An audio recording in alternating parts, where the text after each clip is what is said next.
Hey guys, this is Bharat. Welcome to my channel Dream and Achieve. Here I am going to start a wonderful lecture series on Indian polity for all the government exams, especially UPSC and PSC. So I hope that my lecture series will be very helpful for all the students who are preparing for the exams and also for the purpose of GK and current affairs. Please keep studying and enjoy the lectures. Hope they help you to achieve all your goals and succeed in life. Do not forget to please subscribe my channel and please like and share with as many people as possible. ऐसे chapter के बारे में जानते हैं जो बहुत ही ज़्यादा important है as point from the point of view of any competitive exam. क्योंकि ये चैप्टर इम्पॉर्टेंट इसलिए है क्योंकि एक तो बड़ा है और दूसरा रीज़न ये है बिकॉज काफ़ी ज़्यादा ये कंफ्यूजिंग है और इतनी आसानी से लोग इसको यूजुअली बहुत सारी नहीं समझ पाते और यूजुअली बहुत सारे छोटे छोटे क्वेश्चन में मिस्टेक करते हैं। इसीलिए बहुत इत्मीनान से मैं आपके सामने इस चैप्टर को लेके आया हूँ और मुझे उम्मीद है कि अगर आप म्यूनिसिपैलिटीज़ के बारे में इस चैप्टर को लेक्चर को देखेंगे तो आपके सारे कॉन्सेप्ट क्लियर हो जाएंगे। और इसके पहले आप सभी से रिक्वेस्ट करना चाहता हूँ दोस्तों कि अगर आपने मेरे पंचायती राज का लेक्चर नहीं देखा है तो उसको जाके पहले ज़रूर देखें बिकॉज बहुत सारे कॉन्सेप्ट जो म्यूनिसिपैलिटीज़ के हैं वो पंचायती राज से काफ़ी ज़्यादा सिमिलर हैं बिकॉज दोनों ही they are forms of local self government. दोनों का ही पर्पस बेसिकली डेमोक्रेटिक डिसेंट्रलाइजेशन यानी पावर को ग्रास रूट्स ऑफ पीपल तक ले जाने का बेसिकली काम करते हैं ये दोनों बॉडीज, राइट। तो लोकल सेल्फ गवर्नमेंट के अंदर आते हैं पंचायती राज एंड म्यूनिसिपैलिटीज और पंचायती राज से इसीलिए आपको बहुत सारी चीज़ें सिमिलर मिलेंगी म्यूनिसिपैलिटीज में भी। तो अगर आप दोनों चैप्टर्स को साथ में कंपेयर करके पढ़ेंगे तो बहुत सारे कॉन्सेप्ट्स आपके वैसे भी क्लियर हो जाएंगे। सो आई वुड हाईली रिकमेंड कि आप मेरे पंचायती राज का लेक्चर जाके देखें, राइट। तो चलिए बिना किसी देरी के शुरू करते हैं। अगर मैं म्यूनिसिपैलिटीज़ की बात करूं तो म्यूनिसिपैलिटीज़ का जो कॉन्सेप्ट है it was added in part 9A of the constitution via 74th constitution amendment act 1992, right. Panchayati Raj को भी अगर आपने लेक्चर देखा होगा तो वहां पे भी आप मेरे को कमेंट सेक्शन में लिख के बताएं कि कौन से कॉन्स्टिट्यूशन अमेंडमेंट एक्ट के द्वारा उसको ऐड किया गया, राइट। आई होप आपको वो चीज़ भी याद होगी। सो प्लीज़ कमेंट सेक्शन में मुझे लिख के बताएं और क्यों किया गया और किसने किया गया, ये सारी चीज़ें मैं जानना चाहूँगा कि आप कितने अच्छे तरीके से जानते हैं। अगर पर्पस पूछें आप क्यों किया गया तो मैं आपसे यही कहूँगा कि इसका कारण भी वही था, डेमोक्रेटिक डिसेंट्रलाइजेशन की पावर जो है सेंट्रल गवर्नमेंट में एक जगह पे कॉन्सेंट्रेटेड ना हो और लोगों में डिवाइड हो। डेमोक्रेसी का जो एसेंस है वो ग्रास रूट्स तक लोगों पे जाए और गवर्नेंस और एडमिनिस्ट्रेशन और बेटर और सही तरीके से हो सके। तो बेसिकली अब इस एक्ट में क्या प्रोविजन दिया गया है, इस एक्ट में कहा गया है 3 टाइप की म्यूनिसिपैलिटी हर स्टेट में बनाना कंपलसरी है। That is Nagar panchayat for transitional area, municipal council for small urban area and municipal corporation for a large urban area. 3 type के एरिया हैं, बहुत बड़ा है तो कॉर्पोरेशन, उससे छोटा है तो नगर पंचायत और एकदम छोटा है तो म्यूनिसिपल काउंसिल। ठीक है, उसी प्रकार है जिस प्रकार विलेज लेवल, डिस्ट्रिक्ट और इंटरमीडिएट लेवल पे पंचायत को कॉन्स्टिट्यूट करना कंपलसरी करा गया है, ठीक उसी प्रकार म्यूनिसिपैलिटी भी 3 लेवल्स पे बनाने का प्रोविजन कंपलसरी दिया गया है इस एक्ट में, राइट। अच्छा, सेंट्रल लेवल की अगर हम बात करें तो अर्बन लोकल गवर्नमेंट का जो सब्जेक्ट है it is dealt by 3 type की मिनिस्ट्रीज हैं जो देखती हैं। That is ministry of urban development, ministry of defence for cantonment boards and ministry of home affairs for UTs. तो 3 तरह की मिनिस्ट्रीज हैं। हो सकता है ऑब्जेक्टिव में आपसे क्वेश्चन पूछ ले तो इसलिए मैं आपको ये इन्फॉर्मेशन भी बताना चाहूंगा कि किस मिनिस्ट्री के अंडर में ये सब्जेक्ट आता है। So it comes under the following 3 ministries जो मैंने आपको भी बताई। और अनलाइक पंचायती राज सिस्टम, अब क्योंकि हम पंचायती राज में बहुत छोटे लेवल पे डील करते हैं दैट इज विलेज लेवल पे, इसलिए इतनी सारी तरह तरह की बॉडीज को बनाने की आवश्यकता नहीं है। 3 टाइप के लेवल से पंचायत कॉन्स्टिट्यूट कर देना इज सफिशिएंट। बट क्योंकि म्यूनिसिपल कॉर्पोरेशन और म्यूनिसिपैलिटीज जो है वो लार्जर एरियाज में डील करती हैं तो इसलिए बहुत सारे अलग अलग टाइप्स में उनको डिवाइड किया गया है। सो सम ऑफ दैट बेसिकली 8 टाइप्स जो है हमें मेंशन किए गए हैं हमारी बुक में। that include municipal corporation, municipality, notified area committee, towns area committee, cantonment boards, townships, port trusts and special purpose agencies। अब ये आठों के आठों क्या क्या हैं, इनके काम क्या हैं, क्यों एस्टैब्लिश किए जाते हैं, इनके फंक्शंस क्या हैं, ये हम आगे चल के डिटेल में देखने वाले हैं। तो इसलिए सीट बेल्ट, कुर्सी की पेटी को बांध के रखें। सारी चीजें आपको मैं अभी डिटेल में कवर करूंगा। कुछ ट्रिविया मैं आपको बता दूं जो आपको फैक्ट्स इंपॉर्टेंट याद रखने चाहिए, कहीं ऑब्जेक्टिव आपसे पूछ सकता है। पहली इंपॉर्टेंट चीज है first municipal corporation setup at Madras. Britishers के टाइम की ये बात है। मद्रास में ब्रिटिशर्स ने सबसे पहले म्युनिसिपल कॉर्पोरेशन को सेटअप किया था। ऑब्जेक्टिव में पूछे तो आपको पता होना चाहिए। एंड लॉर्ड मेयो का रेजोल्यूशन था 1870 में on financial decentralisation. It visualise the development of local self government. तो अगर आपसे कोई पूछे कि लोकल सेल्फ गवर्नमेंट का कॉन्सेप्ट आया कहाँ से, तो लॉर्ड मेयो के फाइनेंशियल डिसेंट्रलाइजेशन का कॉन्सेप्ट से इस कॉन्सेप्ट को लिया गया। And Lord Ripon resolution of 1882 has been held as the Magna Carta of local self government. So Lord Ripon उसके बाद आए और उन्होंने फिर फाइनली उनका resolution has been Magna Carta of local self government. So इसलिए बहुत इंपॉर्टेंट है, इसको प्लीज याद रखिएगा। He is called father of local self government in India. So that means lord Ripon जो थे हमारे, उनके बेसिक ये आइडिया है जो इंडिया में लाया गया और लोकल सेल्फ गवर्नमेंट का। So he is called the father of local self government. Objective में पूछेगा तो प्लीज इस क्वेश्चन को गलत मत करिएगा। ऐसे छोटे छोटे क्वेश्चन ही लोग जो है गलत कर देते हैं अधिकतर। Royal commission on decentralisation was appointed on 1907 and submitted this report 1909 chaired by Hobhouse. ठीक है, तो डिसेंट्रलाइजेशन पे कमीशन, रॉयल कमीशन बिठाया गया और हॉब हाउस को रिपोर्ट 1909 में सबमिट की गई। ये सब चीजें ज्यादा इंपॉर्टेंट नहीं है, नहीं भी याद रखेंगे तो चलेगा, बट लॉर्ड रिपन की बात को आप जरूर याद रखिएगा। 74th Constitutional Amendment Act consists of provision from Article 243P से 243ZG and it added a new 12th schedule to the Constitution। बहुत ज्यादा इंपॉर्टेंट है दोस्तों, अब इस चीज को प्लीज याद रखिएगा आप। पंचायती राज सिस्टम में मैंने आपको बताया था it added the entire 11th schedule. ठीक उसी प्रकार municipalities added the entire 12th schedule to the constitution. Articles हैं 243P से 243ZG। प्लीज आपको ये चीजें याद होनी चाहिए।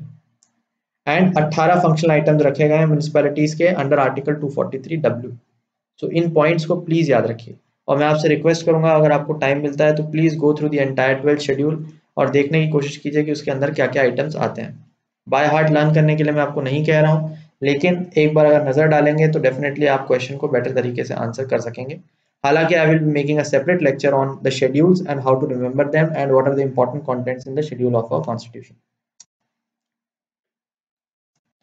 नेक्स्ट हम बात करते हैं दोस्तों कॉम्पोजिशन की। सो कॉम्पोजिशन की अगर हम बात करें तो all members of municipality shall be directly elected by the people of the municipal area.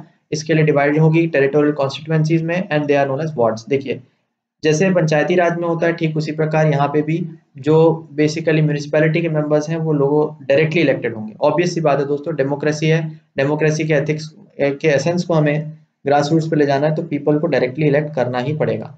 और जो टेरिटोरियल कॉन्स्टिट्यूएंसीज में डिवाइड होता है for the sake of municipal election that is known as wards, right.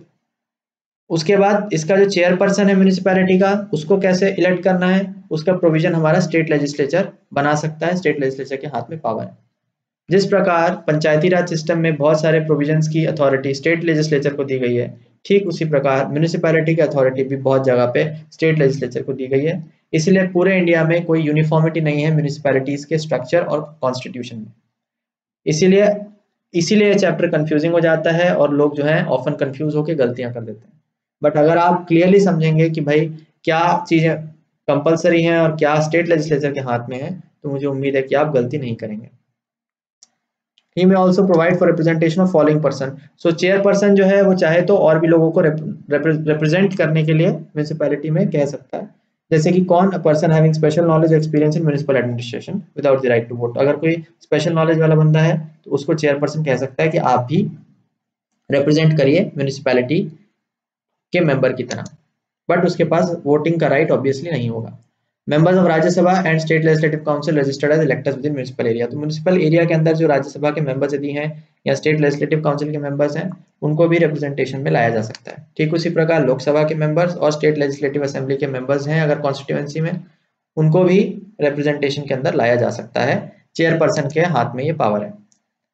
इसके अलावा दूसरी कोई कमेटी का भी अगर चेयरपर्सन है उसको भी रिप्रेजेंटेशन में लाया जा सकता है, वार्ड्स कमेटी को छोड़ के। उसके अलावा कोई भी चेयरपर्सन दूसरा है तो उसको लाया जा सकता है। अब ये वार्ड्स कमेटी क्या होती है आप पूछेंगे, तो आइए वार्ड्स कमेटी के बारे में देखते हैं डिटेल में। There shall be constituted a wards committee consisting of one or more wards within the territorial area of municipality having population of 3 lakh or more। तो जिस भी टेरिटोरियल एरिया के अंदर 3 लाख या 3 लाख से ज्यादा की पॉपुलेशन है उसके अंदर एक वार्ड्स कमेटी को बनाना कंपलसरी है। And that wards committee will consist one और more wards within that. और state legislature will make provision with respect to composition and territorial area of the wards committee. अब कौन सा territorial area होगा, उसका composition क्या होगा, वो स्टेट लेजिस्लेचर के हाथ में छोड़ा गया। And the manner in which seats in wards committee shall be filled, तो उसके अंदर सीट्स कैसी होंगी, उसका कंपोजिशन क्या होगा, एरिया क्या होगा, सारी चीजें स्टेट लेजिस्लेचर डिसाइड करेगा। सो अब अगर बात करें डिस्क्वालिफिकेशन की, डिस्क्वालिफिकेशन दोस्तों बड़ा सिंपल है, कुछ नहीं है। डिस्क्वालिफिकेशन का पूरा दे रखा है पावर स्टेट लेजिस्लेचर के अंदर। कॉन्स्टिट्यूशन ने या एक्ट ने स्पेसिफिकली कोई भी प्रोविजन नहीं दिया है डिस्क्वालिफिकेशन का। जो भी कानून स्टेट लेजिस्लेचर में अगर है और स्टेट अपना कानून कोई बनाती है डिस्क्वालिफिकेशन के लिए, उस कानून के अकॉर्डिंग डिस्क्वालिफिकेशन डिसाइड किया जाएगा, राइट। सो या फिर इसके अलावा अगर elections to legislature of state, state के लेजिस्लेचर में इलेक्शन के लिए अगर कोई डिस्क्वालिफिकेशन के लिए लॉ है, वही सेम कानून म्यूनिसिपैलिटी के इलेक्शन पे भी लागू होगा। और नहीं है तो स्टेट लेजिस्लेचर सेपरेटली अगर कोई कानून पारित करता है या फिर पास करता है तो उसके अकॉर्डिंग डिस्क्वालिफिकेशन डिसाइड होगी। एक्ट में ऐसा कोई स्पेसिफिक डिस्क्वालिफिकेशन नहीं दिया हुआ है। रिजर्वेशन ऑफ सीट्स दोस्तों, जिस प्रकार पंचायती राज सिस्टम में भी रिजर्वेशन ऑफ सीट्स प्रोवाइड किया गया है एससीज के लिए, एसटीज के लिए, वुमेन के लिए, तीनों के लिए, ठीक उसी प्रकार म्यूनिसिपैलिटीज के अंदर भी रिजर्वेशन दिया गया है। इसके लिए एससीज के लिए, एसटीज के लिए, and in proportion to the population in the municipal area, population के प्रोपोर्शन में दिया गया है। और 1/3 seats, total number of seats women के लिए भी रिजर्व की गई है, including SC and ST women. तो ये बहुत इंपॉर्टेंट चीज है दोस्तों, बिल्कुल सिमिलर है जिस तरह पंचायती राज सिस्टम में होता है। सो प्लीज इसको अभी आप याद रखिएगा। इसके अलावा स्टेट लेजिस्लेचर में provide for manner of reservation of office of chairperson in municipalities for SC, ST and women and may make provision for reservation of backward classes. तो बाकी अगर और कोई रिजर्वेशन बनाना है, चेयरपर्सन के पद के लिए बनाना है, तो वो स्टेट लेजिस्लेचर डिसाइड कर सकता है। बैकवर्ड क्लासेस के लिए भी पॉसिबल है, एससी एसटीज के लिए भी पॉसिबल है, और विमेन के लिए भी पॉसिबल है। स्टेट लेजिस्लेचर के हाथ में पावर छोड़ी गई है, बट जो 1/3 वाला ऊपर का प्रोविजन है और एससी एसटीज का जो प्रोविजन है वो कंपलसरी है, वो कराना अनिवार्य है।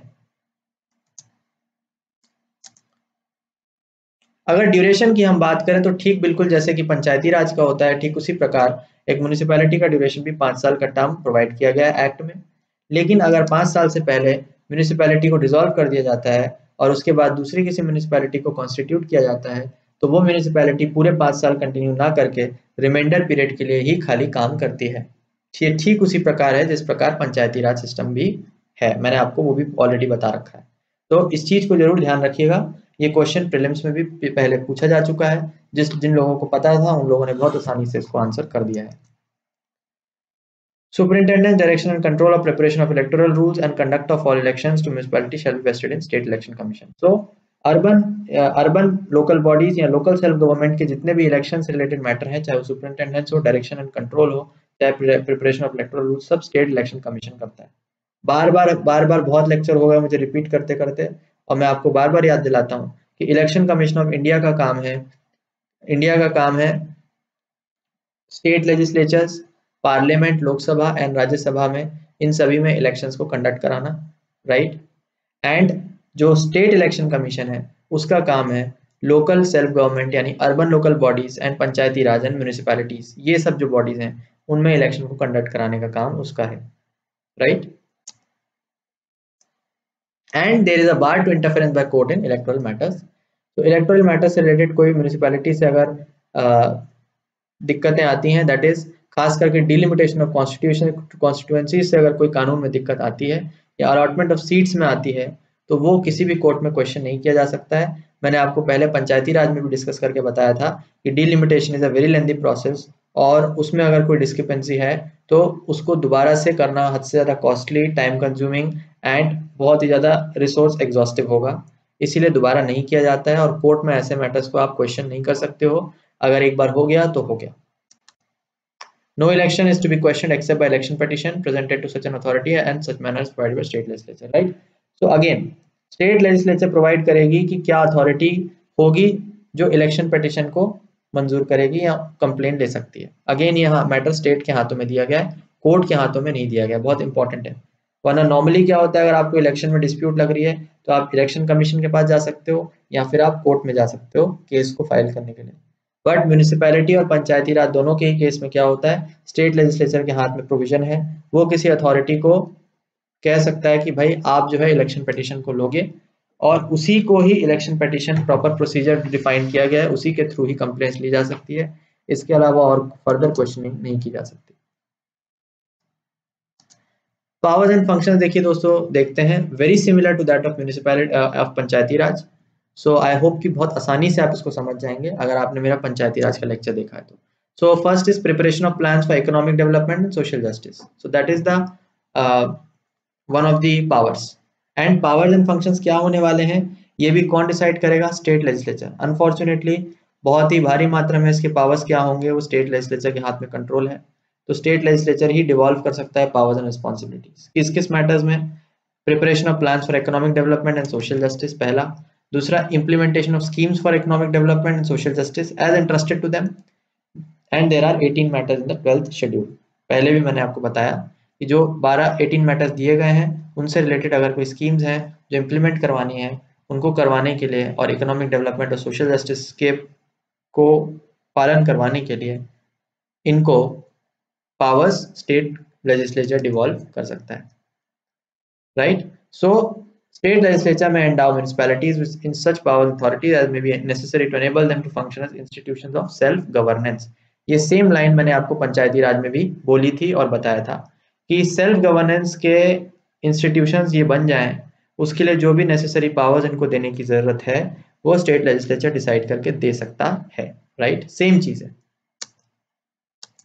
फाइनेंसेस की अगर बात करें तो बहुत ही अनफॉर्चुनेट बात अगेन है कि इंडिपेंडेंटली ये फाइनेंसेस इसके पास बहुत ही लिमिटेड सोर्सेज हैं गेन करने के। ज्यादातर फाइनेंसेस इसको ऑथोराइज अगेन स्टेट लेजिस्लेचर के थ्रू ही होते हैं, ठीक उसी प्रकार जिस प्रकार पंचायती राज के भी होते हैं। And this is also one of the major drawbacks of the municipality और the urban local system. So state legislature authorise कर सकता है to levy, collect and appropriated taxes, duties, tolls and fees, right. State legislature कर सकता है। इसके अलावा taxes, duties, tolls and fees levied and collected by state government. So state government को भी जो टैक्सेस चाहिए वो म्युनिसिपैलिटी को काम दे सकता है कि हमारी तरफ से तुम टैक्सेस को कलेक्ट कर लो। Provide for making grants in aid to municipality from consolidated fund of the state. So अगर ग्रांट्स इन एड की जरूरत है, कुछ इमीडिएट पैसों की जरूरत है, तो स्टेट के कंसोलिडेटेड फंड से पैसे दिए जा सकते हैं। Provide for constitution of funds, funds को इकट्ठा करने की प्रोविजन दे सकता है। ये सारी चीजें आपको देखने को मिलेंगी। और यहाँ पे बहुत important role again finance commission का आता है। फाइनेंस कमीशन का इंपॉर्टेंट प्रोविजन वहाँ पे भी आता है, पंचायती राज में और म्यूनिसिपैलिटी में भी आता है, दोनों में ही आता है। और स्टेट फाइनेंस कमीशन का इनफैक्ट काम ही यही है कि पंचायती राज सिस्टम और अर्बन लोकल बॉडीज के जो फाइनेंसेस है उसको देखने के लिए इसको कॉन्स्टिट्यूट किया जाता है हर 5 साल में। So it shall make recommendation to the governor as to the principle that should govern the distribution between state and municipalities, the net proceeds of taxes, duties, tolls and fees levied by the state. तो basically जो भी state government taxes, duties, tolls and fees levy करता है, उन पैसों को distribute कैसे किया जाएगा between the state government and the municipality, ये डिसाइड कौन करेगा? फाइनेंस कमी, मतलब करेगा तो गवर्नर या करेगा तो पार्लियामेंट ही, बट गवर्नर को रिकमेंडेशन फाइनेंस कमीशन देता है। Determination of taxes, duties, tolls, fees that may be assigned to the municipalities. अब म्युनिसिपैलिटीज को कितना जाना चाहिए पैसा, फाइनेंस कमीशन बताएगा। ग्रांट्स इन एड अगर देने हैं पैसे, कितने देने हैं, कौन बताएगा? Finance commission. इसके अलावा कोई भी दूसरा मैटर पैसों से रिलेटेड है in the matter of sound finance, कौन बताएगा? फाइनेंस कमीशन बताएगा। किसको? गवर्नर को। Measures needed to improve financial position of municipality, and कैसे हम उनके फाइनेंसेस को इंप्रूव कर सके, इसके भी रिकमेंडेशन कौन देगा? फाइनेंस कमीशन देगा। ठीक।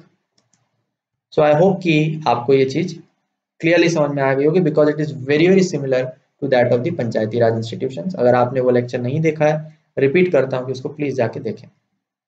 Central Finance Commission shall also suggest measures needed to augment the consolidated fund of state to supplement resources of municipalities and state.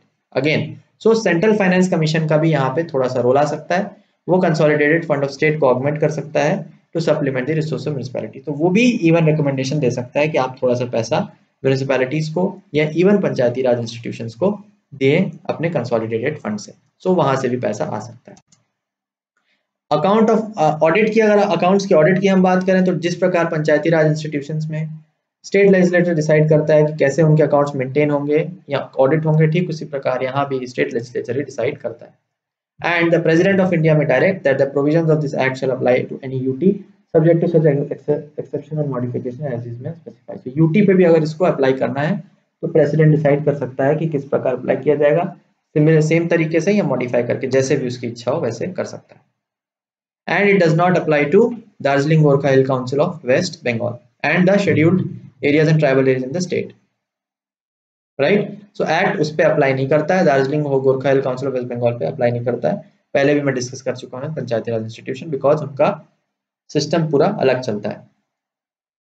So if you want to know more about that, you can watch my lecture on special provisions with respect to certain states, or you can watch my lecture on scheduled and tribal areas. दोनों ही chapters में मैंने बहुत detail में discuss किया है कि उन chapters का क्या सिग्निफिकेंस है और नॉर्थ ईस्ट और वहाँ के क्या डिफरेंसेस हैं हमारे बाकी रेस्ट ऑफ द कंट्री से। अब जो नई चीज आती है दोस्तों यहाँ पे PRI से जो डिफरेंट है, that is called DPC. DPC means district planning committee. So there is something called district planning committee and there is something called metropolitan planning committee. दो कमिटियां यहाँ पे बनानी कंपलसरी, उसका प्रोविजन दिया गया, right? So every state shall constitute a DPC to consolidate the plans prepared by panchayats and municipalities in the district and to prepare a draft development plan for the district as a whole. So district के entire development के लिए, नाम से समझ में आ रहा है district planning committee. So district के entire development के लिए एक कमिटी बनाई जाती है जो draft development plan डिसाइड करता है पूरे डिस्ट्रिक्ट का और कैसे कैसे पंचायत और म्यूनिसिपैलिटीज के प्लान को इंप्लीमेंट करता है वो बताती है। सो इनकी जो कमिटीज हैं उनके कॉम्पोजिशन क्या होगा, कौन डिसाइड करेगा? State legislature. इनका मैनर ऑफ इलेक्शन क्या होगा मेंबर्स का, कौन डिसाइड करेगा? State legislature. फंक्शन क्या होगा इनका in respect to district planning, कौन डिसाइड करेगा? State legislature. देखिए दोस्तों, सब कुछ किसके हाथ में है? स्टेट लेजिस्लेचर के हाथों में। बट ये चीज है कि बनानी कमेटी जरूरी है, बाकी इनके पावर क्या होंगे, इलेक्शन क्या प्रोसेस होगा, मेंबर्स के कंपोजिशन क्या होगा, सब कुछ कौन डिसाइड करेगा? State legislature. बट एक्ट ने कुछ चीजें जो है इंपॉर्टेंट कंपलसरी डाली हुई हैं और वो कहा गया है कि 4/5 of the members of DPC should be elected by elected members of district panchayat and municipalities in district from amongst themselves. So panchayat के और म्युनिसिपैलिटीज के जो इलेक्टेड मेंबर्स हैं उनके आपस में एक दूसरे से इलेक्ट होंगे 4/5 ऑफ द मेंबर्स। 4/5 जो मेंबर्स हैं वो डिस्ट्रिक्ट पंचायत और म्युनिसिपैलिटीज के थ्रू ही आपस में इलेक्ट होंगे। ठीक है दोस्तों, ये बहुत इंपॉर्टेंट है। बाकी स्टेट लेजिस्लेचर खुद डिसाइड कर सकते हैं। Representation of these members in committee should be in proportion to the ratio between rural and urban population. So rural and urban population के हिसाब से representation होना चाहिए, जितनी population यहाँ पे उस हिसाब से उतने members होने चाहिए। Chairperson shall forward the development plan to the state government. So जो भी development plan ये बनाएगी कमिटी उसको chairperson जो है forward कर देगा state government को। So committee in preparing that plan, the committee shall have regard to the matters of common interest between panchayats and municipality, include special planning, sharing water, other physical and natural resources, integrated development of infrastructure, environmental conservation, also extent and type of resources, financial otherwise। अब देखिए क्या होता है दोस्तों, आपने दो तरह की बॉडीज बना दी, एक पंचायत बना दिया और एक म्यूनिसिपैलिटी बना दी। अब दोनों क्या है आपस में, ताकि क्लैश ना हो और स्मूथ तरीके से फंक्शन कर सकें, ये बहुत ही बड़ा चैलेंज हो जाता है। बिकॉज कई बार क्या होता है दोस्तों, पावर क्लैश, जब भी आप किसी बॉडी को पावर देते हो तो हमेशा जो है पावर के बीच में क्लैशेस होने का चांस है। हर व्यक्ति चाहता है कि मेरी अथॉरिटी रहे और मैं जैसा चाहूँ वैसा काम हो। तो डिस्ट्रिक्ट में अब पंचायत वाले अपना चलाएंगे, म्यूनिसिपैलिटी वाले अपना चलाएंगे, तो ऐसे जो है चीजें जो है बहुत हौच पौच हो जाएंगी। इसीलिए सही तरीके से उनके बीच में जो कॉमन इंटरेस्ट है और जो उनके बीच में रिसोर्स की शेयरिंग होनी है, ये सारी चीजों को इंटीग्रेटेड और सही तरीके से हो सके, उसका काम भी DPC and district planning committee ध्यान में रखेगा in making the plan.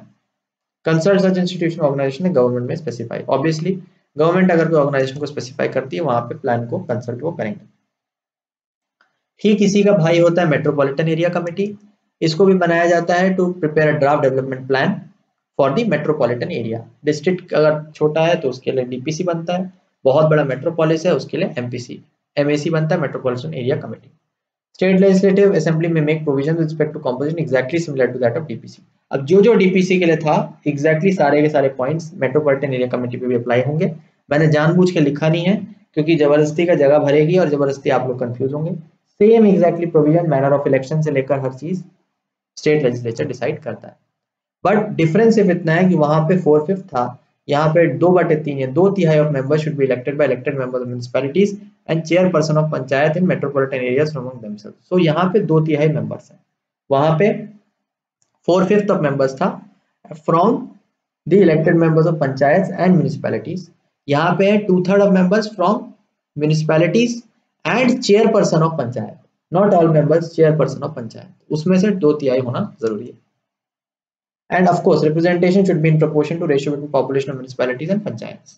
Municipality और पंचायत की जो पॉपुलेशन है उसके रेशियो में रिप्रेजेंटेशन होगा इन मेंबर्स का। Chairperson of committee shall forward the development plan to state government, obviously chairperson state government को डेवलपमेंट प्लान शेयर करेगा। So in preparing the draft development plan, MPC shall have regard to similar matters to that of the DPC and also overall objective and priority set by the government of India. So देखिए अब क्या होता है दोस्तों, metropolitan city क्या होता है, बहुत ज्यादा बड़ा होता है, डिस्ट्रिक्ट जो है बहुत छोटा होता है एज कम्पेयर टू मेट्रोपोलिस, तो वहाँ पे जो है चैलेंजेस थोड़े कम होते हैं। बट यहाँ पे क्या हो जाता है दोस्तों, चैलेंजेस बढ़ने की वजह से सारे के सारे डेवलपमेंट प्लान बनाने में जो प्रोविजंस है जो डीपीसी ध्यान रखता है वो तो एमपीसी ध्यान रखेगा ही रखेगा। इसके अलावा some objectives and priority set by the government of India and government of state. So बहुत सारी स्कीमें ऐसी होती है दोस्तों जो गवर्नमेंट ऑफ इंडिया और गवर्नमेंट ऑफ स्टेट भी इंप्लीमेंट करवाना चाहती है, खास करके बड़ी सिटीज में और ज्यादा। तो उन प्रोविजंस को भी सही से इंप्लीमेंट हो या नहीं हो रही है, इनको भी देखने का काम मेट्रोपॉलिटन एरिया कमेटी करता है। इसके अलावा extent and nature of investments likely to be made in metropolitan area by agencies of government of India and government of state and other available resources financial otherwise. तो investment भी वहां पे क्योंकि metropolitan area बहुत ज्यादा होता है। अब देखिए डिस्ट्रिक्ट है बहुत छोटा है, वहां पे बहुत कम लोग रहते हैं, बिजनेस अपॉर्चुनिटीज बहुत कम है, तो पैसा बहुत कम इनफ्लो होगा। बट अगर मेट्रोपॉलिटन एरिया है बहुत पैसा इन्वेस्ट होगा। सो गवर्नमेंट भी ज्यादा पैसा सिटीज में इन्वेस्ट करती है, स्टेट गवर्नमेंट भी ज्यादा पैसा वहीं पे इन्वेस्ट करती है। तो पैसा कैसे इन्वेस्ट होगा, कहाँ पे होना चाहिए, कैसे होना चाहिए, सही से हो रहा है कि नहीं, इसका जो प्लान है वो मेट्रोपॉलिटन एरिया कमेटी ही बना के देता है, उसको ध्यान में रखना है, इसका एक प्रोविजन है। So this is something which is extra. बाकी डीपीसी के सिमिलर प्रोविजन इसमें भी आपको देखने को मिलेंगे। And then as I told you, try to remember the entire 12 schedule. I will make a separate lecture on that, but अगर आप कीन हैं, इंटरेस्टेड हैं, तो प्लीज जाएं थोड़ा सा रिसर्च खुद करें।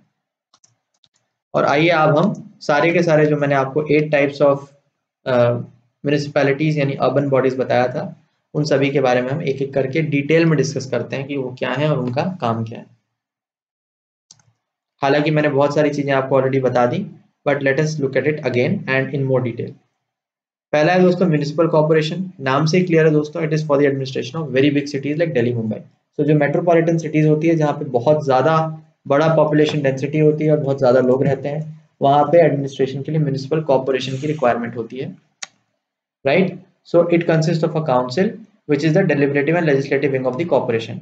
एंड उसमें काउंसिलर्स होते हैं who are directly elected by the people and few nominated persons having special knowledge of municipal administration including the reservation of seats। ठीक जैसा कि मैंने आपको कुछ ही समय पहले बताया था कि जो members होंगे they are called councillors in this case and they will be directly elected by the people, some will be nominated by the chairperson। जो head होता है दोस्तों म्यूनिसिपल कॉर्पोरेशन का, उसको हम मेयर बोलते हैं और he is assisted by deputy mayor and is elected in most states for 1 year term। Main function is to preside over the meeting of the council, standing committees created to facilitate working of the council which is too large in size, right। So जो head होते हैं basically municipal corporation के, वो mayor होते हैं, उनका काम होता है सारी मीटिंग्स को प्रिसाइड करना। सो बेसिकली मीटिंग्स को प्रिसाइड करते हैं और बेसिकली 1 साल का उनका टर्म यूजुअली ज़्यादातर होता है and it is very large in size. और एक होता है दोस्तों इसका कमिश्नर। कमिश्नर यूजुअली एक IAS ऑफिसर होता है जो जिसको हम CEO ऑफ द कॉर्पोरेशन बोलते हैं and he is responsible for implementation of decisions. So basically mayor हो गया दोस्तों, he is like the person who is elected and he is like the person who presides over the meetings, whereas जो decisions लिए गए हैं और जो schemes को implement कराने की बात आती है, so the executive part में there is an IAS officer who is the CEO of the corporation, वो आपकी स्कीमों को implement करवाते हैं, right। So there are 2 people basically, one is the mayor, mayor is like the chief minister, मतलब analogy अगर मैं derive करूँ तो he is like the chief minister and IAS में पंचायत के decisions को implement करवाना। ये हो गया दोस्तों म्यूनिसिपल कॉर्पोरेशन। नेक्स्ट हम आते हैं दोस्तों म्यूनिसिपैलिटीज। ऑब्वियसली म्यूनिसिपैलिटीज दोस्तों वो थोड़ा छोटे एरिया के लिए होता है, for administration of towns and smaller cities. इसमें बेसिकली काउंसिल होती हैं और स्टैंडिंग कमिटीज एंड CEO होता है। थोड़ा सा डिफरेंट है स्ट्रक्चर दोस्तों, काउंसिल, स्टैंडिंग कमिटी और CEO होता है। काउंसिल यहाँ पे प्रेसिडेंट हेड करते हैं, वहां पे दोस्तों मेयर हेड करता है, यहाँ पे हेड करते हैं प्रेसिडेंट या फिर chairman who is assisted by vice president और वाइस चेयरमैन, राइट। बट यहाँ पे इस pivot of municipal administration apart from presiding meeting of he also enjoy executive powers. अब देखिए दोस्तों म्यूनिसिपल कॉर्पोरेशन के केस में क्या होता है कि एग्जीक्यूटिव पावर्स पूरी पूरी IAS ऑफिसर यानी CEO के पास होती हैं। बट यहाँ पे क्योंकि ये छोटा एरिया है तो छोटा एरिया में आपका प्रेसिडेंट को एग्जीक्यूटिव पावर भी दे दी जाती है other than the legislative powers and presiding over the meetings of the council. So यहाँ पे मेन आदमी प्रेसिडेंट होता है, वहां पे मेन आदमी कौन होता है? सीईओ होता है, क्योंकि एग्जीक्यूटिव पावर्स मेन उसके पास होती हैं। तीसरा आते हैं दोस्तों notified area committee. Notified area committee बहुत ही सिंपल है। It is created for the administration of a fast developing town due to industrialisation और town which does not yet fulfill all conditions necessary for constitution of municipality otherwise considered important by the state। अब देखिए क्या होता है, बहुत सारे areas ऐसे होते हैं दोस्तों जो फास्टली डेवलप हो रहे हैं, बहुत सारी नई नई सिटीज अपकमिंग आ रही हैं, खास करके डेवलपिंग कंट्रीज में जहाँ पे नए नए प्रोजेक्ट्स बहुत तेजी से इंडस्ट्रियलाइजेशन हो रहा है, वहाँ पे जो एरिया है हो सकता है अभी करेंटली वो म्यूनिसिपैलिटी के डेफिनेशन के अंडर ना आया हो सकता है वहाँ की पॉपुलेशन बहुत छोटी हो सकता है वहाँ पे सिग्निफिकेंट जो है एरिया ना हो, बहुत सारे हो सकता है अभी लोग अभी बस रहे हो धीरे धीरे आके, तो ऐसे भी एरिया की एडमिनिस्ट्रेशन की फाइनली जरूरत तो है ना दोस्तों, भले ही बहुत कम लोग हैं, भले म्यूनिसिपैलिटी की डेफिनेशन सेटिस्फाई नहीं करता है, बट एडमिनिस्ट्रेशन की जरूरत है, तो ऐसे एरिया को नोटिफाइड एरिया बोलते हैं और वहां पे नोटिफाइड एरिया कमेटी को बना दिया जाता है। So it is since establishment by notification in state government gazette called as notified area committee. So state government gazette में एस्टैब्लिशमेंट किया जाता है by notified area committee and function within framework of state municipal act. तो state ही अपना act पास करके उसके functions को डिसाइड करता है। Neither an elected nor a statutory body, it may also be entrusted to exercise powers under any act। देखिए elected body नहीं है ये मत सोचिएगा कि इसके मेंबर्स इलेक्टेड होते हैं, बहुत इंपॉर्टेंट है, ना ही ये स्टैट्यूटरी बॉडी है, बिकॉज किसी भी एक्ट के थ्रू इसको अलग से कॉन्स्टिट्यूट नहीं किया गया है, ये सिंपली एक बॉडी है जिसको कॉन्स्टिट्यूट किया गया है for the administration of the area. Powers almost equivalent to those of municipality or entirely a nominated body nominated by the state government। तो सारे के सारे मेंबर्स नॉमिनेटेड होते हैं, कोई इलेक्टेड नहीं होता, जो आदमी चाहे स्टेट गवर्नमेंट उठा के बिठा सकता है, और जो पावर्स होते हैं वो म्यूनिसिपैलिटी के बराबर होते हैं। इसी से और एक नीचे आता है दोस्तों towns area committee. Towns area committee का होता है मतलब administration of small towns, semi municipal authority entrusted with limited number of civic function like drainage, road, street lighting and conservancy created by a separate act of state legislative assembly. So composition function are governed by the act, may be wholly or partially elected, nominated or partially elected। So towns area committee दोस्तों और छोटे towns के लिए, छोटे छोटे areas, semi municipal areas, उनके लिए basically बनाया जाता है। सिविक फंक्शंस, ड्रेनेज वेनेज, ये सब छोटी मोटी जो फंक्शंस हैं वो सब बेसिकली इसको इंटरेस्ट किए जाते हैं। सारा का सारा चीजें क्या होनी है कैसी होनी है वो स्टेट लेजिस्लेटिव असेंबली डिसाइड करता है। इलेक्शन से लेकर के, पावर से लेकर के, कॉम्पोजिशन से लेकर फंक्शन, हर चीज स्टेट लेजिस्लेटिव असेंबली डिसाइड करती है। नेक्स्ट हम आते हैं दोस्तों cantonment boards. Cantonment boards are established for municipal administration of civilian population in the cantonment area set up by under provision of cantonments act 2006। देखिए क्या होता है दोस्तों, बहुत सारे ऐसे एरिया होते हैं जो डिफेंस के डायरेक्टली अंडर आते हैं। कैंटोनमेंट एरियाज वो होते हैं जो आर्मी के अंडर में एक तरह से दोस्तों, तो वो एरियाज ऐसे होते हैं दोस्तों जिनके लिए स्पेशल और डिफरेंट टाइप ऑफ एडमिनिस्ट्रेशन की रिक्वायरमेंट होती है, क्योंकि वहां पे सिविलियन लोगों को और उनकी जो लाइफ है वो थोड़ी सी डिफरेंट होती है as compare to the other people. So cantonment act के तहत उस एरिया को सेटअप किया जाता है और डायरेक्ट डिफेंस मिनिस्ट्री के अंडर में वो होता है वो एरियाज।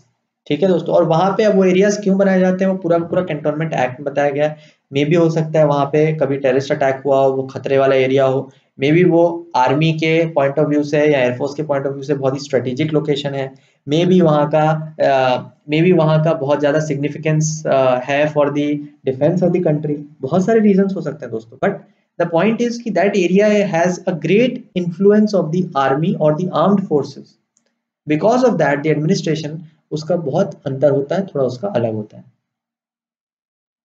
कारण क्या है दोस्तों, इसका कारण है to import greater democratisation improvement of the financial base to make provision for development activities for matters connected with them.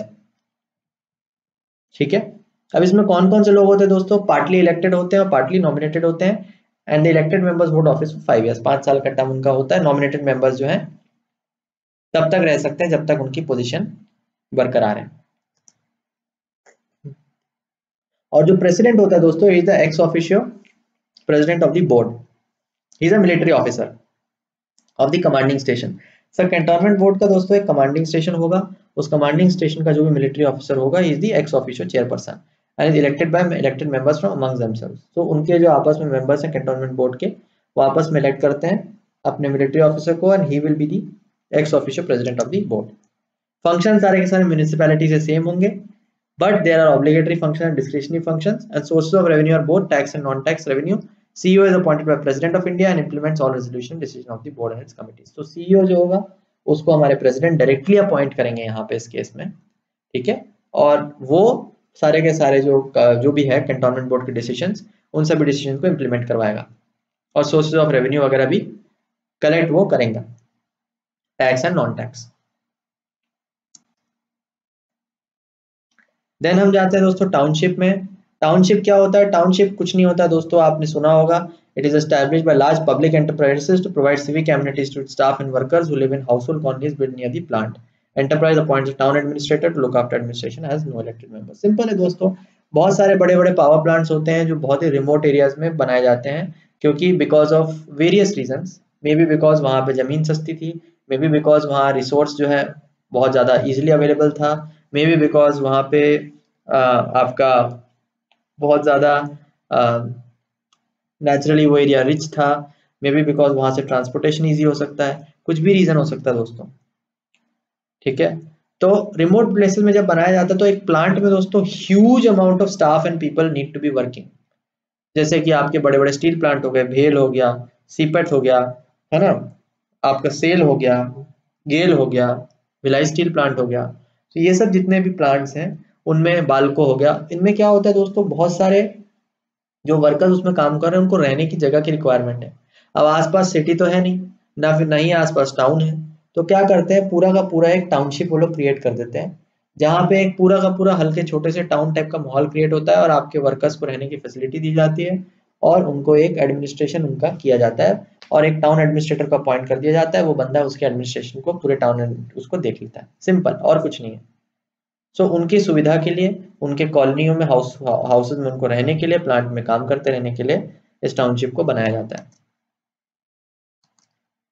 ऐसे ही दोस्तों पोर्ट एरियाज में उनके एडमिनिस्ट्रेशन के लिए पोर्ट ट्रस्ट को बनाया जाता है। So they are there to manage and protect the ports and to provide civic amenities. देखिए पोर्ट्स भी बहुत ज्यादा स्ट्रेटेजिक लोकेशन होती हैं दोस्तों देश के, और पोर्ट का एडमिनिस्ट्रेशन हद से ज्यादा इंपॉर्टेंट इसलिए है बिकॉज सी की जो बाउंड्रीज है वहां से हमारे देश में हो भी चुका है कि टेररिस्ट जो है घुस चुके हैं और देश की सिक्योरिटी को कॉम्प्रोमाइज कर भी चुके हैं। So ports are a very important place as far as strategic importance is concern. इसके अलावा बहुत ह्यूज अमाउंट्स में इंपोर्ट और एक्सपोर्ट भी हमारे पोर्ट्स के थ्रू होता है, इस वजह से उनका सेपरेट तरीके से एडमिनिस्ट्रेशन करवाना बहुत ज्यादा इंपॉर्टेंट है, इसलिए पोर्ट ट्रस्ट को क्रिएट किया जाता है। So it is created by act of parliament, both elected और नॉमिनेटेड मेंबर्स दोनों में होते हैं, and chairman is the official who has the official civic function more और less similar to that of municipality. Functions of municipality के लगभग same है। And last but not the least special purpose agency, और इसको बनाया जाता है activities और specific function that legitimately belong to the domain of municipal corporation other than local urban governments, they function based not area based and they are known as single purpose, special purpose or functional local bodies. So basically नाम से clear हो, special purpose agency दोस्तों, तो ये क्या होता है दोस्तों, बेसिकली कुछ स्पेशल पर्टिकुलर एक पर्पस को फुलफिल करने के लिए बनाई जाती है, हर जगह नहीं होती है। तो क्या होता है कई बार दोस्तों म्युनिसिपल कॉर्पोरेशन या म्युनिसिपैलिटी या इतनी सारी बॉडीज का प्रोविजन होने के बाद भी कुछ प्रोविजन या कुछ ऐसे पर्टिकुलर आप कह सकते हो गवर्नेंस के मैटर्स होते हैं या एडमिनिस्ट्रेशन के मैटर्स होते हैं जिनको डील करने के लिए एक स्पेशल बॉडी या स्पेशल एजेंसी को बनाने की रिक्वायरमेंट लगती है, depending on the need of the area. कुछ कुछ एरियाज बहुत ही स्पेसिफिक प्रॉब्लम्स को झेलते हैं या जूझते हैं, like for example you go into the interior of Bastar और you go into interior of Chhattisgarh, places like that, वहां पे naxalism is a very rampant problem and it is a very specific problem, जिसको बाकी की हो सकता है म्युनिसिपैलिटीज और या फिर कॉर्पोरेशंस या फिर इवन टाउनशिप्स और बाकी चीजें एडमिनिस्ट्रेशन ना कर पाए। तो ऐसे एरियाज के लिए स्पेशल पर्पस एजेंसी को कॉन्स्टिट्यूट किया जाता है in order to carry out that special particular purpose. अगर इसका एग्जांपल हम समझें तो एग्जांपल देखिए, कई सारे एग्जांपल देखने को मिलेंगे। Town improvement trust, urban development authorities, water supply and sewerage boards, housing boards, pollution control boards, electricity supply board, city transport boards. अब देखिए जितने भी बोर्ड्स हैं दोस्तों, इनके स्पेसिफिक पर्पस क्लियरली आपको समझ में आ रहे हैं। इलेक्ट्रिसिटी सप्लाई का काम है बिजली देना, पोल्यूशन कंट्रोल का काम पोल्यूशन को कंट्रोल करना, सिटी ट्रांसपोर्ट का काम है सिटी को ट्रांसपोर्ट देना, राइट। सो ये स्पेसिफिक प्रॉब्लम्स हैं जिनको म्युनिसिपल कॉर्पोरेशन या काउंसिल इतनी अच्छे से एड्रेस नहीं कर पा रहा है, उनको डील करने के लिए स्पेशल पर्पस एजेंसी को बनाया जाता है। So it is a statutory body and act के थ्रू इसको कॉन्स्टिट्यूट किया जाता है ना, एंड बाय एग्जीक्यूटिव रेजोल्यूशंस को बनाया जाता है। They function autonomous bodies and deal with function allotted to them independently of local urban government और municipalities and not subordinate agencies of local. ये बहुत इंपॉर्टेंट है। कि अब आप ये ना सोचें कि स्पेशल पर्पस एजेंसी बना दिया तो ये म्यूनिसिपैलिटी के अंडर काम करेगी। आप सोच सकते हैं कि भैया ये काम, क्योंकि फाइनली तो एडमिनिस्ट्रेशन का काम किसका होता है, म्यूनिसिपैलिटी का होता है, म्यूनिसिपल कॉर्पोरेशन का होता है या फिर म्यूनिसिपल काउंसिल का होता है। तो आप सोच सकते हैं कि उसके अंडर में ये एजेंसी होगी, लेकिन नहीं दोस्तों, सेपरेट एक्ट के थ्रू इसको कॉन्स्टिट्यूट किया जाता है and it does not work independently, बल्कि उसके साथ ही समकक्ष उसको पावर्स दी गई हैं और इंडिपेंडेंटली अपना ये काम कैरी आउट कर सकता है without having any interference from municipal bodies. इसके बाद दोस्तों 3 टाइप के पर्सोनल सिस्टम म्यूनिसिपैलिटीज में रखे गए हैं जो मैं आपको बताना चाहूँगा। एंड इनफैक्ट खाली म्यूनिसिपैलिटी में ही नहीं, in all the local bodies including panchayat. और ये पर्सनल सिस्टम आपको इसलिए पता होना चाहिए बिकॉज रैंडमली ऑब्जेक्टिव में कभी आपसे पूछ सकता है। पर्सोनल का मतलब जो स्टाफ है, जो मेंबर्स हैं उसके, वो किस तरीके से काम करते हैं। So there is separate personnel system. Separate personnel system का मतलब each local body appoints, administers and controls its own personnel, not transferable to other local bodies, upholds principle of local autonomy and promotes undivided loyalty। so मतलब कि हर local body, वो municipality हो, वो पंचायत हो, अलग अलग डिस्ट्रिक्ट का हो, अलग अलग नगर पंचायत हो, म्यूनिसिपल कॉर्पोरेशन हो, सबके पास अधिकार है अपना स्टाफ खुद मेंटेन करने का।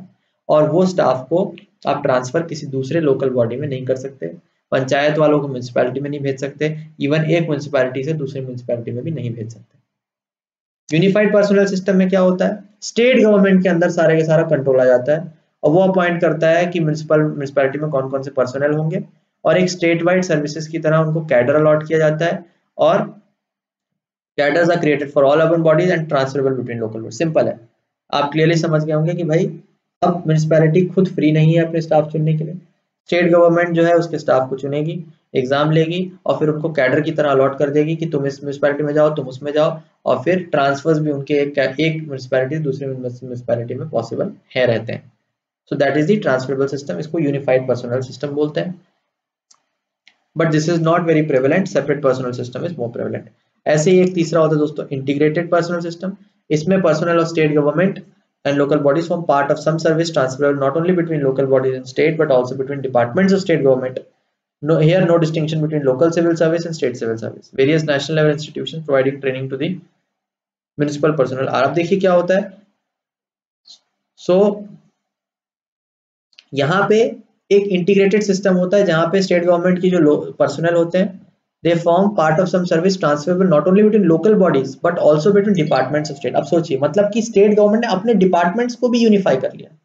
मतलब कि स्टाफ अब ना तो खाली लोकल बॉडीज में ट्रांसफर होगा बट कि वो स्टेट गवर्नमेंट के अलग अलग डिपार्टमेंट्स में भी काम कर सकता है। So this is more integrated, यानी कि मोर डाइवर्सिफाइड, मोर वेरिड फंक्शंस। कभी आप मिनिस्ट्री में काम कर रहे होगे स्टेट गवर्नमेंट की, तो कभी आप म्यूनिसिपैलिटी में काम कर रहे होगे, तो कभी आप पंचायत में काम कर रहे होगे, right. So there is the more integration is being brought in, that is the unified, simple है, इंटीग्रेटेड पर्सनल सिस्टम। इसके अलावा कुछ ट्रेनिंग इंस्टीट्यूट्स होते हैं दोस्तों जो म्यूनिसिपल पर्सनल को ट्रेनिंग देते हैं। कौन कौन से होते हैं ये भी एक बार नजर मार लीजिए ताकि अगर क्वेश्चन पूछे जाए तो आपसे कभी गलती ना हो। One is all India institute of local self government, Mumbai में, it is a private registered society. दूसरा है centre of urban and environmental studies, new Delhi में, नूरुद्दीन अहमद कमेटी के रिकमेंडेशन पे इसको बनाया गया था। Then there are various other regional centres for urban and environmental studies. इसके अलावा अर्बन और एनवायरमेंटल स्टडीज के लिए बहुत सारे अलग रीजनल सेंटर्स को भी कॉन्स्टिट्यूट किया गया है जो कि अलग अलग एरियाज में होते हैं। अगर हम रेवेन्यू की बात करें दोस्तों, रेवेन्यू बिल्कुल सिमिलर है as compare to the panchayat. Already मैंने आपको बताया था कि जितना भी पैसा है वो स्टेट गवर्नमेंट के हाथ में ज्यादातर बेचारे भिकमंगों की तरह उसी से उन्हीं पर डिपेंडेंट रहते हैं। So there is a tax revenue, property tax, entertainment tax, professional tax, water tax, employ tax वगैरह वगैरह वगैरह, पिलग्रिम टैक्स, बहुत सारे टैक्सेस ऑक्ट्रॉय वगैरह ले सकते हैं। Municipal bodies and various cesses like library cess, education cess, बेगारी सेस, ये सब सेस वगैरह भी ले सकते हैं। Octroi has been abolish, octroi को बहुत ज्यादा स्टेट्स में अबॉलिश किया जा चुका है। इसके अलावा नॉन टैक्स रेवेन्यू क्या होता है? नॉन टैक्स वो होता है जिसमें टैक्स के अलावा पैसा है, लाइक रेंट से आ सकता है, फीस या फाइन से आ सकता है, रॉयल्टी से आ सकता है, प्रॉफिट्स एंड डिविडेंड से आ सकता है, इंटरेस्ट यूजर चार्जेस से आ सकता है एंड मिसलेनियस रिसीट्स। तो ये सारे टैक्स के अलावा कुछ जगहें हैं जहां से म्यूनिसिपल रेवेन्यू पैसा आ सकता है। बट अगेन प्रॉब्लम ये है दोस्तों कि क्या क्या टैक्स ये ले सकता है, क्या क्या नहीं ले सकता है, उसके पूरे डेवल्यूशन की पावर स्टेट गवर्नमेंट को दी गई है। So it is different for different states.